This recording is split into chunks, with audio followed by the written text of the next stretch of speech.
Knee pain, lower back pain, and neck pain. Three of the most common sites for injury if you're a cyclist. These are the three most common places that you may experience problems on your cycling journey.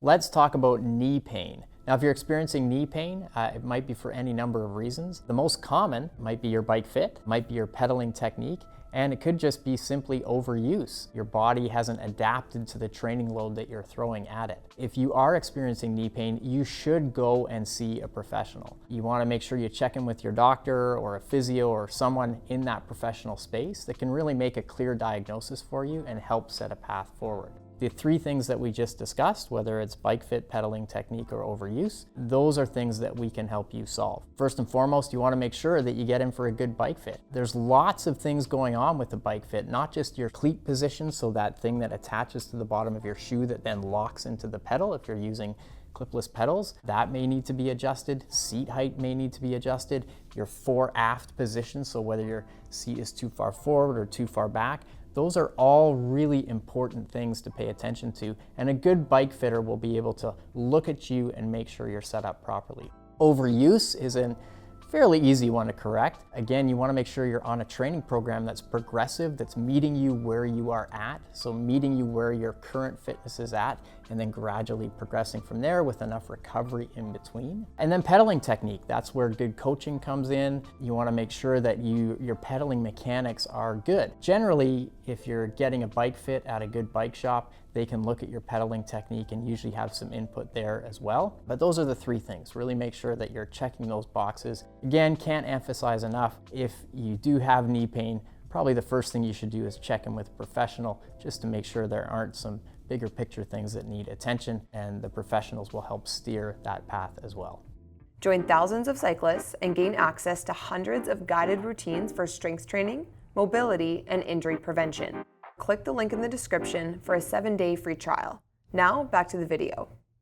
Let's talk about low back pain. If you're experiencing low back pain, it could be your bike fit again. So really making sure that that bike fit has had some attention paid to it, and just see if your low back pain is from the position that you're set up on. The second is that you might have a weak core. Now, when you're riding in a bike, you're hunched over, that low back has to be really engaged a lot to kind of hold you there. And if your core gets too weak, that can be exaggerated. So making sure you're paying attention to those core muscles as part of strength and conditioning program that we have at Dynamic Cyclist, that's a really important part of the process. And the third thing is it might actually be your hip flexor. Your hip flexor actually attaches in your back. And I know I used to have this problem quite a bit, especially in a time trial position. I was a triathlete, so I was hunched over a lot in that aggressive time trial position, and it would close off that hip angle. It would make my hip flexor really short, kind of in a compromised position.